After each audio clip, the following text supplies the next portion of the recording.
Sir लगातार मैं देख रहा हूँ, बड़े दुख की बात है कि नेशनल चैनल पर, बड़े बड़े नेशनल चैनल पर मेरा नाम लिया जा रहा है कि मैंने पोस्टर लगवाए हैं। इनके जो स्पोक पर्सन है संबित पात्रा, उन्होंने मेरा नाम लिया है कि धीरेन्द्र कुमार का उसमें नाम आ रहा है। हमें सारे आरोप मंजूर हैं, हम सवाल करेंगे। हमारा सवाल पूछना लोकतांत्रिक अधिकार है। कोई भी सरकार हो, चाहे प्रधानमंत्री हो, हम सवाल पूछेंगे कि मोदी जी, आपने हमारे बच्चों की 6.5 करोड़ वैक्सीन जो हमारे बच्चों को लगनी थी, 18 साल से ऊपर के लोगों को लगनी थी, 45 साल के बुजुर्गों को, हमारे माताओं को लगनी थी, वो वैक्सीन आपने विदेशों में क्यों बेच दी? ये सवाल उनसे हम पूछते रहेंगे, चाहे हमें जेल में डाल दे या हमारे पर कोई भी आरोप लगा दे, किसी भी तरह का, हमें सब मंजूर है। मतलब संगीन नाराएं लगाएंगी 25 लोगों पर, और ये कहा गया कि इन पोस्टर लगाने से दिल्ली में संक्रमण फैलेगा। अच्छा, संक्रमण फैलेगा? दिल्ली पुलिस को इस चीज की चिंता है कि प्रधानमंत्री के खिलाफ पोस्टर लग रहे हैं, उनकी गरिमा को ठेस पहुंच रही है।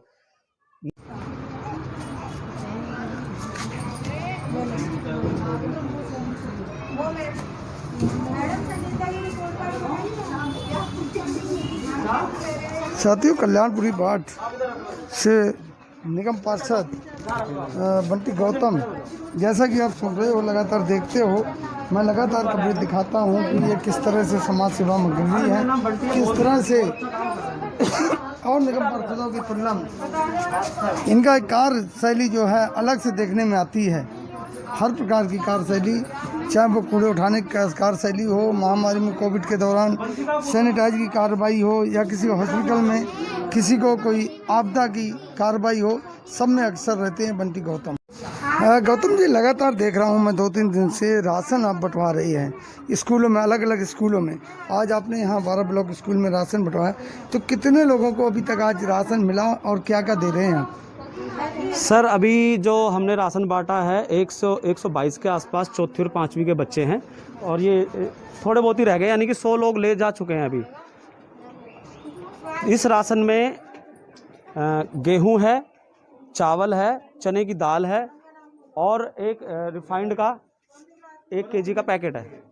बंटी जी, लगातार मैं देख रहा हूँ जब से आप निगम पार्षद बने हैं, शायद ही दिल्ली के पहले अगर निगम पार्षद कहा जाए तो कोई अलग गलत नहीं, उचित नहीं होगा, क्योंकि आपको मैं देखता हूँ कि आप लगातार निरंतर लगे रहते हो।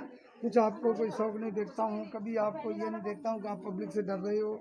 लोग घरों में बैठे हैं, अक्सर नेता घरों में बैठे हैं, वो पब्लिक में नहीं आना चाहते हैं, लेकिन आप निरंतर पब्लिक के बीच में घुस के और जो है काम कर रहे हैं, तो किस तरह से मैनेज कर रहे हैं, बताएं जरा।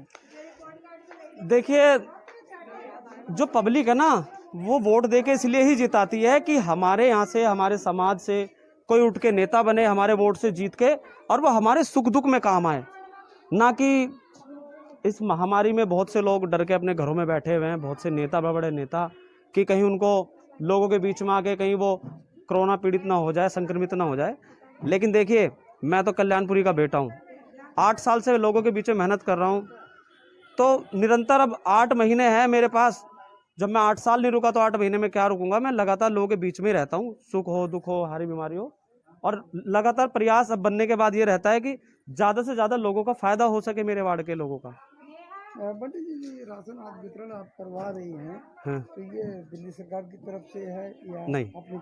सर, ये देखिए, ये स्त्री और वो मानव संसाधन की तरफ से एक NGO है। और अब हम आपको दिखाते हैं कल्याणपुरी मेन मार्केट। ये है कल्याणपुरी की मेन मार्केट। यहाँ कभी रोड पे कूड़े का अंबार हुआ करता था, आने जाने वाले लोगों को दिक्कत हुआ करती थी, और कई मोटरसाइकिल वाले यहाँ गिरा करते थे। अपने कल्याणपुरी के वार्ड की जनता का सहयोग करते हुए हमारे बंटी गौतम जी, इनके लिए जितने भी शब्द बोले जाएं, शब्दों की कमी हो सकती है, मगर इनके काम की कमी नहीं है। हर समय अपने काम के प्रति ईमानदार और अपने कल्याणपुरी की जनता के प्रति वफादार बंटी गौतम जी, इनको देखकर लगता है कि अब कुछ राजनीति में बदलाव आएगा। आप देख रहे हैं, ये कल्याणपुरी 12 ब्लॉक का मेन रोड है। अभी भी जिस प्रकार ये सैनिटाइज कर रहे हैं, मैं बहुत ही शुक्रिया करना चाहूंगा NCD के कर्मचारियों का भी, जो अपनी जान पर खेलकर इस महामारी के समय कल्याणपुरी की जनता की सेवा कर रहे हैं और कल्याणपुरी की जनता अपने निगम पार्षद के द्वारा करवाए गए काम को देखते हुए बहुत ही बढ़िया काम।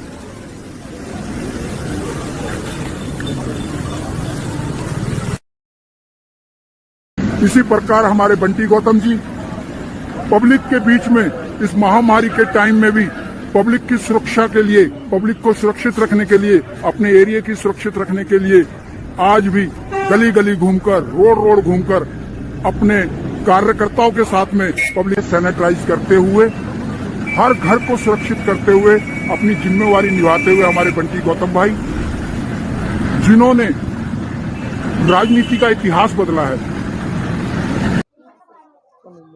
हाँ जी, ये एक एनजीओ है, उसकी तरफ से ही आया हुआ है और बहुत अच्छा काम कर रही है एनजीओ भी। एमसीडी के साथ मिलके, हमारे साथ मिलके बहुत अच्छा काम कर रही हैं।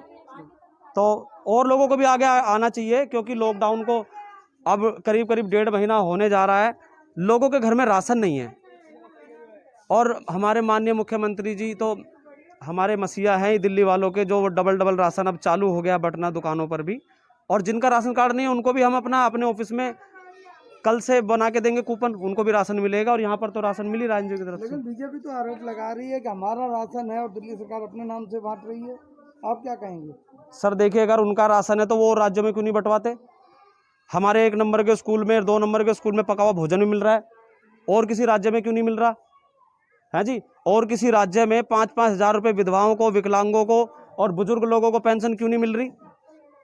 ये हमारा करने से कुछ नहीं होता। जनता का जिस चीज से फायदा होता है और जो जनता के बीच में रहता है, लोग उसी को वोट देते हैं, उसी को जिताते हैं।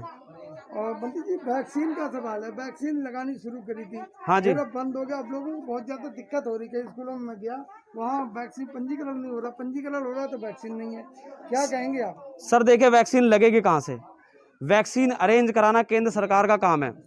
दिल्ली सरकार जगह जगह सेंटर खोल के बैठी हुई है स्कूलों में कि 45 साल से ऊपर के लोग वैक्सीन लगाते हैं, उनके लिए अलग केंद्र है। 18 साल से जो ऊपर के लोग हैं उनके लिए स्कूलों में हमने केंद्र बनाए। लेकिन हमें वैक्सीन मुहैया नहीं करा पा रही है केंद्र सरकार। उसका कारण ये है कि केंद्र सरकार ने वैक्सीन 6.5 करोड़ वैक्सीन 95 देशों को दे दी और बेच भी दी। ये मतलब ये प्रधानमंत्री हमारे देश के हैं या उन 95 देशों के हैं कि वहां पर उन्हें वैक्सीन, हमारे लोगों को जरूरत है आज वैक्सीन की। लोग भटक रहे हैं, रजिस्ट्रेशन कराने को स्लॉट ढूंढ रहे हैं, वैक्सीन ही है। तो सीधा सीधा ये सरकार का फेलियर है कि ये इस महामारी में भी आपदा में अवसर ढूंढ रही है केंद्र की सरकार, वो वैक्सीनें बेच रही है।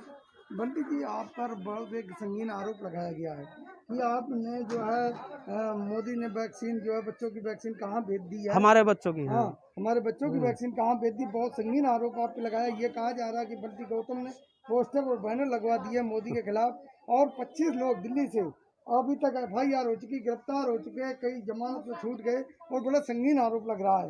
जो पोस्टर बनाने वाले वो पकड़े जा रहे हैं, लगाने वाले पकड़े जा रहे हैं और आपका नाम भी उसमें शामिल है, तो क्या कहेंगे? सर लगातार मैं देख रहा हूँ, बड़े दुख की बात है कि नेशनल चैनल पर, बड़े नेशनल चैनल पर मेरा नाम लिया जा रहा है कि मैंने पोस्टर लगवाए हैं। इनके जो स्पोक पर्सन है संबित पात्रा, उन्होंने मेरा नाम लिया है कि धीरेन्द्र कुमार का उसमें नाम आ रहा है।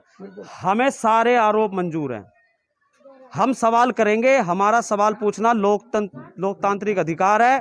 कोई भी सरकार हो, चाहे प्रधानमंत्री हो, हम सवाल पूछेंगे कि मोदी जी, आपने हमारे बच्चों की 6.5 करोड़ वैक्सीन जो हमारे बच्चों को लगनी थी, 18 साल से ऊपर के लोगों को लगनी थी, 45 साल के बुजुर्गों को, हमारे माताओं को लगनी थी, वो वैक्सीन आपने विदेशों में क्यों बेच दी? ये सवाल उनसे हम पूछते रहेंगे, चाहे हमें जेल में डाल दे या हमारे पर कोई भी आरोप लगा दे, किसी भी तरह का, हमें सब मंजूर है। बंटी जी, संगीन धाराएं लगाएंगी 25 लोगों पर और ये कहा गया कि इन पोस्टर लगाने से दिल्ली में संक्रमण फैलेगा। अच्छा, संक्रमण फैलेगा? दिल्ली पुलिस को इस चीज की चिंता है कि प्रधानमंत्री के खिलाफ पोस्टर लग रहे हैं, उनकी गरिमा को ठेस पहुंच रही है। मतलब दिल्ली पुलिस को यह चिंता नहीं है कि आज जगह जगह लोग ऑक्सीजन के लिए भटक रहे थे, वैक्सीन के लिए भटक रहे हैं, उनके लिए ये मुद्दे नहीं है। उनका तो सिर्फ एक ही मुद्दा है, प्रचार माध्यम है कि किसी तरीके से मोदी जी की जो छवि है वो बरकरार रखी जाए। छवि चमकाने के लिए लाखों करोड़ों रुपए खर्च कर देंगे, ये विदेशों में वैक्सीन बेच देंगे, विदेशों में ऑक्सीजन बेच देंगे, चाहे इस देश के लोगों को कुछ भी होता रहे। आपने देखा होगा लाखों लोगों की मौत हो गई। हमारे देश के प्रधानमंत्री ऐसी बातें करते हैं, बस उनका शासन ही उनका भाषण है। वो कह देते हैं कि साथियों हमने कोरोना पे विजय प्राप्त कर ली है। अगर विजय प्राप्त कर ली थी तो आज ये इतने लाखों लोग कैसे मर गए दूसरी वेव में? बताओ ये क्या जो आरोप लग रहा है वो ठीक है? और तमाम अखबारों में, सुर्खियों में, इंडियन एक्सप्रेस ने तमाम अखबारों में छापा है कि बंटी गौतम जो है इसमें शामिल है और थाना कल्याणपुरी में 3 लोगों के नाम FIR दर्ज है। 3 लोग जो कल्याणपुरी से इन्वॉल्व है और आपका नाम आ रहा है, तो आप अपने आरोप को सही मान रहे हो क्या? सर देखिए, उन लोगों ने जो पकड़े थे वो गरीब थे, मजदूर थे, दिहाड़ी मजदूर थे और लॉकडाउन की वजह से किसी का कोई काम नहीं हो पा रहा था। जब मुझे पता चला कि पोस्टर की वजह से कुछ मजबूर लोगों को पकड़ा गया, मैं उनको छुड़वाने थाने गया था। और देखिए, हमें सारे आरोप मंजूर है, बस हमें हमारी वैक्सीन दे दीजिए। जो दिल्ली के 2 करोड़ लोगों को वैक्सीनें लगनी है, जितनी वैक्सीन इन्होंने बेच दी है उस 6.5 करोड़ वैक्सीन में अब तक दिल्ली वालों को 2-2 बार लग जाती और महाराष्ट्र में 2-2 बार लोगों को लग जाती, क्योंकि ज़्यादा प्रकोप ये दिल्ली के और महाराष्ट्र में ही ज़्यादा फैल रहा था। तो जो लाशें आज ये लाशों पे राजनीति कर रहे हैं बीजेपी वाले, ये जितनी मौत हो गई, ये मौत नहीं होती अगर सबको वैक्सीन लग गई होती। जो लाशें गंगा में जिनकी आप बात कर रहे हो, गंगा में जो तैर रही हैं लाशें, वो तो ये कहा जा रहा है कि इंडिया की है ही नहीं। अरे सर ये मुझे बहुत हंसी आती है इस चीज़ में, देखिए, और बहुत दुख का विषय भी है कि इस तरीके की बातें ये करते रहते हैं। देखिए, कोई भी व्यक्ति है, कोई भी समाज है, कोई भी पार्टी है, उसका एक ही उद्देश्य होना चाहिए कि किस तरीके से वो लोगों की जान बचाए, महामारी में लोगों के घर घर जाके राशन पहुंचाए, उनका सैनिटाइजर कराए। लेकिन ये जब ऐसी दुख की घड़ी आती है तो उल्टा ये आरोप प्रत्यारोप ही लगा देते हैं कि भाई ये तो जिसकी मौत हो गई है इंडिया का नहीं था, या और भी तरह के आरोप लगाते रहते हैं। कोई इनसे सवाल पूछ ले तो वो नक्सली हो जाता है, कोई अपना हक मांग ले तो वह खालिस्तानी हो जाता है, कोई आतंकवादी हो जाता है जो कोई कुछ कह दे इनको। तो ये तो इनकी विचारधाराएं चलती रहती हैं। हमारा तो एक ही उद्देश्य है आम आदमी पार्टी का। देखिए, मैं पार्षद हूँ, मैं आज खड़ा होकर अपने वार्ड के लोगों को राशन बंटवा रहा हूँ। उससे पहले मैं डेली सैनिटाइजर करवा रहा था। आप मुझे बीजेपी का एक ऐसा पार्षद बता दीजिए, एक ऐसा बीजेपी का MLA बता दीजिए जो लोगों के बीच में लोगों की सहायता करने के लिए लगातार कोरोना महामारी में हो। बीजेपी का टारगेट सिर्फ आम आदमी पार्टी है।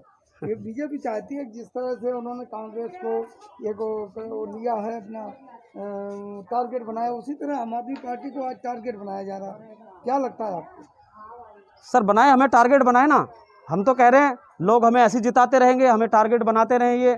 हमारा तो देखिए, आज अगर बंटी गौतम 7,000 प्लस वोटों से जीता है तो उसका कारण यही है कि कहीं ना कहीं पार्टी के आशीर्वाद से मैंने 8 साल बहुत काम किया है एक कार्यकर्ता बनके, इसीलिए लोगों ने इतना आशीर्वाद मुझे दिया है।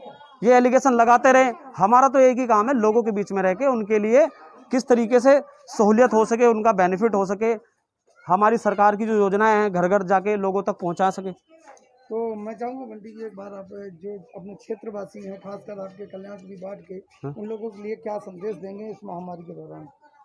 देखिए, मैं उनको यही संदेश देना चाहता हूं कि आपका बेटा और आपका भाई लगातार आपके लिए, मुझे जीते हुए भी 2 महीने हुए हैं और मैं एक भी दिन घर पर नहीं बैठा हूं। सुबह 6 बजे उठ जाता हूं, सफाई व्यवस्था देखता हूं।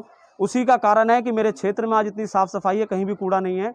जगह जगह मैंने लोहे के डस्टबिन रखवा दिए हैं, लोगों को जागरूक किया है, लोग बहुत समझदार है।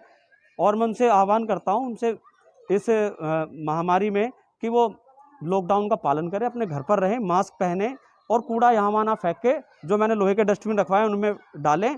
और आप अगर एक राउंड लगा के आएंगे मेरे क्षेत्र का, आपको पता चलेगा, लोग आपको खुद ही बता देंगे कि पहले जगह जगह कूड़ा पड़ा रहता था, लेकिन आज हमारी मार्केट कल्याणपुरी की कितनी साफ सुथरी है और लोग भी पालन कर रहे हैं, वो कूड़ा उसी में फेंकते हैं। तो साथियों, देखा ये थे बंटी गौतम, निगम पार्षद कल्याणपुरी, जिन्होंने बखूबी तमाम मुद्दों पर बात चर्चा हुई और ये कहा है कि जब तक जो है ये महामारी चलती रहेगी वो घर पर नहीं बैठेंगे, लगातार जनता की सेवा में निरंतर लगे रहेंगे, चाहे उनको कितनी भी मेहनत करनी पड़े, कितना भी संघर्ष करना पड़े, जनता की सेवा में निरंतर लगे रहेंगे। धन्यवाद।